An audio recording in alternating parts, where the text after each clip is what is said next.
এই রোজার যে ত্যাগ সেটাকে যেন আমরা আগামী 11টি মাস আমরা যেন সেটাকে ধরে রাখতে পারি এবং আমরা প্রত্যেকটা মুসলমান আমরা যেন ভ্রাতৃত্বের বন্ধনে আবদ্ধ থাকি।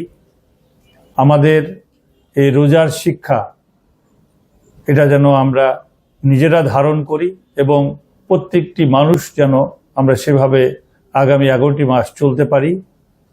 এই ঈদের দিনে সকলকে অনুরোধ করব, বিশেষ করে যুবক ভাইদেরকে, আপনারা জোরে হোন্ডা চালাবেন না, বিক্ষিপ্তভাবে চলাচল করবেন না, কারণ একটি দুর্ঘটনা আপনাদের জীবনে পরিবারে অনেক বড় ক্ষতির কারণ হতে পারে।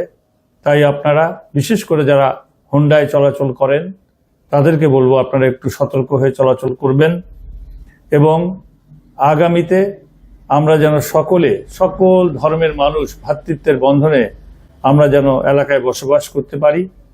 এবং আমি আমার বিরল বোচাগঞ্জ বাসীর সহ বাংলাদেশের প্রত্যেকটি মানুষকে আমি ঈদের শুভেচ্ছা জানাচ্ছি।